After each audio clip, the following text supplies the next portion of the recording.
once again, Charles Gibson. And now, one of the biggest questions of life. What happens when it's over? Heaven? Hell? Nothing? Or might there be a fourth possibility, reincarnation? Could we come back as someone else? Here's Chris Cuomo with two down-to-earth parents who thought they understood the mysteries of life. That is, until their toddler began to talk. On March 3rd, 1945, a 21-year-old Navy fighter pilot on a mission over the Pacific was shot down by Japanese artillery. His name might well have been forgotten, were it not for the remarkable, some might say unbelievable story of a little boy named James. Okay, this is really tough. I need somebody to help me. All right, I'm the volunteer. What do you want me to do? Okay, I'm just gonna climb this thing and you have to hold me in case I fall. Done. James Leiniger is all boy, 6 years old and full of spirit. This is a special plane. It goes in reverse. You don't see a lot of that. James knows a lot about planes, especially war planes. What kind of airplane is that? It's a Corsair. His parents, Andrea and Bruce Leiniger, say from an early age, James would play with nothing else. He was obsessed with airplanes. If you look around the house, that's all you'll see. Airplanes, helicopters, aircraft carriers. But then, when he was 2, the planes James loved suddenly began to give him frequent and frightening nightmares. I'd wake him up and he'd be screaming and he'd always be laying on his back, kicking his feet up at the ceiling. And I'd say, baby, what were you dreaming about? He'd say, airplane crash on fire, little man can't get out. They sound like typical kiddie nightmares, but Andrea says they went on the same way for months. Maybe too much TV. But James was just 2, and his parents say only watching Barney and Teletubbies. Teletubbies! And Andrea and Bruce say they weren't watching World War II documentaries or conversing about military history. This is an F-18? No, that one. So what explains the nightmares and James's strange obsession with airplanes? I talked to my mom about it. A lot of times my mom had said maybe he's remembering a past life.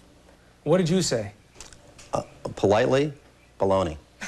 Andrea and Bruce of Lafayette, Louisiana are a highly educated, modern couple. To them, the possibility that their little son James was manifesting signs of a former life was, well, a little out there. You know, having a past life is not the initial conclusion that you come to. You try and figure out any other way he could have. Did he see anything? Has there been anything on television, anything that we've discussed? But as time went by, Andrea didn't know what to believe. Here's James at age 3, going over a plane as if he's doing a pre-flight check. He would continue to say and do things that were puzzling, like the time his mom bought him a toy airplane. And I said, oh, look, there's a bomb on the bottom of it. He said, that's not a bomb, Mama, that's a drop tank. A drop tank? I'd never heard of a drop tank. I didn't know what a drop tank was. Andrea's mother suggested she look into the work of counselor and therapist Carol Bowman. Bowman has written 2 books, both supporting the proposition that sometimes the dead can be reborn. We are taught from a very early age in this culture, in the Judeo-Christian culture, that reincarnation doesn't exist. Once you observe this in a child, and the evidence is very compelling, you have to open up to another explanation for what is going on. Bruce was deeply skeptical. He said there has to be a logical explanation. I don't believe in past lives. I don't believe in this stuff. But with the violent nightmares recurring 3 and 4 times a week, the Leinigers felt they had to do something. So with guidance from Bowman, they cautiously began to encourage James to share his memories. They say the result was startling. The nightmares immediately started reducing in frequency. He went down from 3 or 4 times a week to maybe 1 a week, 1 every other week. And at that point was when he started to articulate more about these past life memories. Seems normal enough, a little boy improving when his troubles are directly addressed. But Bowman says this is more, that James was forthcoming because this is the age when former lives are most easily recalled. They haven't had the cultural conditioning, the layering over of experience in this life, so that the memories can percolate up more easily. These memories tend to fade between the ages of 5 to 7. His parents say between the ages of 2 and 4, James would reveal extraordinary details about the life of a former fighter pilot, mostly at bedtime, when he was drowsy. Bruce said, what happened to your plane? He said, it crashed on fire. And Bruce said, why did your airplane crash? And he said, it got shot. And Bruce said, well, who shot your plane? And I'll never forget the look on his face. He went, oh, the Japanese. Still, despite these extraordinary stories, Bruce remained dubious. Almost to prove they couldn't be true, he began to piece together the details James was sharing. And what he found, he says, shook him to the core. For in many instances, the stories appeared to match the facts. James seemed to be recalling real events, real people, in the life of a man who'd been dead for almost 60 years.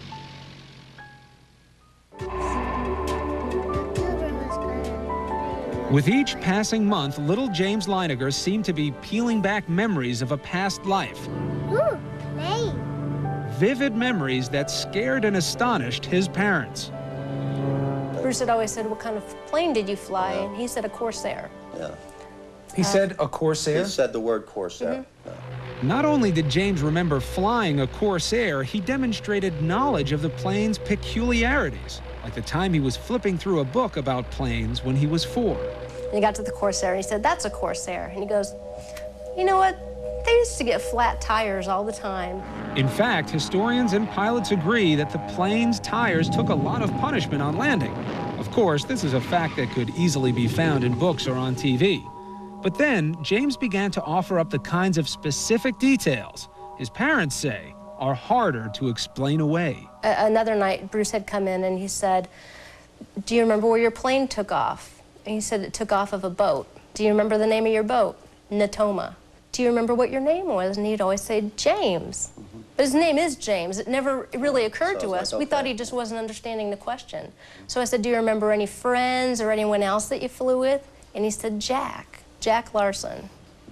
Bruce began doing some research. Almost immediately, he discovered that the Natoma was an actual ship, a small aircraft carrier in the Pacific called the Natoma Bay. And Jack Larson, the Navy buddy little James recalled? Well, it turns out there was a pilot named Jack Larson who served aboard the Natoma Bay. In fact, he's alive and well and living in Arkansas. And it was like, holy mackerel. I mean, really, you could have poured my brains out of my ears. And I just couldn't believe it. And there were more clues. Around this time, James began signing crayon drawings and other artwork, James 3. One day I asked him why he's calling himself James 3. Well, it's because I'm the 3rd James. And every once in a while you ask him that today, and he'll still say the same thing. And one day, while leafing through a new book about the Battle of Iwo Jima, Bruce turned to an aerial photo of the Pacific Island. James was seated nearby. He pointed to it and he goes, Daddy, that's where my airplane was shot down. And I said, what? That's my airplane got shot down there, Daddy. And I just went blank. I couldn't say anything.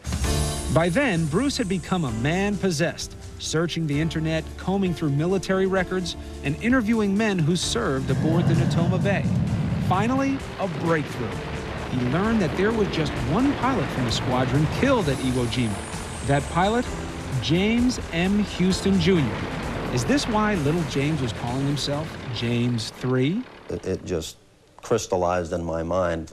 This has to be who we're talking about. You know, my meter of skepticism was starting to go over toward belief. When little James would describe being shot down, he told of how his plane had sustained a direct hit on the engine. We had an airplane, and I said, well, can you show me where it was? And he pointed right up to the front of the engine. That's what makes this man's story so intriguing. His name is Ralph Klarber. Klarber was a rear gunner on a TBM Avenger that flew off the Natoma Bay. On March 3rd, 1945, he took part in a raid near Iwo Jima. As it happens, Klarber's plane was right next to the one flown by James M. Houston, Jr. It was to be Houston's last mission before leaving for home the following day. As Klarber recalls, the sky was thick with enemy flak. We experienced pretty heavy anti-aircraft fire, but this was the most intense that I experienced at any time. Suddenly, a flash near the nose of Houston's plane. I saw the hit. I would say he was hit head-on, yeah, right on the middle of the engine. Just as little James had described it. So what do you believe now about your son, James? I believe that he had a past life. I believe that in his past life he was James M. Houston, Jr. And he came back because he wasn't finished with something. And that's essentially what I believe. Dear Bruce and Andrea. And he's not the only one. This past October, the Leinegers received a letter from a woman named Ann Barron, the sister of pilot James Houston. Andrea and Bruce had contacted her about their little boy. Barron heard about what young James was saying, and she believes. All of this is still overwhelming. I can only imagine how it has affected you, but I believe, with my love to you, Anne. The child was so convincing and coming up with all these things that there's no way in the world he could know, unless there is a spiritual thing. I think that the parents are self-deceived, that they're fascinated by the mysterious, and they've built up a fairy tale. Professor Paul Kurtz of the University of Buffalo heads an organization that investigates claims of the paranormal. He's overhearing conversations of his parents. He's looking at cues. He may talk to his little friends or hear from neighbors. And then this conviction that builds up that, yes, he was this pilot, and yes, he will come to believe that himself. Do you ever rack your brain and say, gee, I hope I didn't say anything or do anything that put this in James' head? Do you ever question yourself still, or no? No, because we're talking to a 2-year-old. You know, I mean, what am I going to do? Sit him in a corner and say, listen, now we're going to concoct this elaborate scheme, and you're going to imagine that you went through those things. I knew what he watched on television. I knew what stories I read to him. I'm a protective, first-time Southern mother. There was no other place he could have been getting this information. Assuming the Leinegers are acting in good faith, what we have here is a classic conflict of faith versus science. Hard facts against beliefs that often can't be easily explained. There's no doubt where Paul Kurtz stands. People have a right to believe, surely in America, there's freedom of conscience. On the other hand, do you want to believe in something that is false? So how do you rationalize a belief in anything bigger than ourselves if you have to fall back on science all the time? Not simply science, on the facts, on common sense. Once upon a time, the Leinegers might have agreed, but that was before the amazing stories told by their young son forced them to consider the possibilities and to examine their faith. Whether you believe in reincarnation or not, it's about the eternal life of the human spirit. That's right. And that's something God promises to us. There is something else out there after this. It's not over when you die. James's vivid recollections are starting to fade as he gets older, but among his prized possessions are 2 gifts sent to him by pilot James Houston's sister, a bust of George Washington and a model of a Corsair aircraft. They were among the personal effects of James Houston, sent home after the war. Do you feel differently about James? Has this changed your relationship with him? No.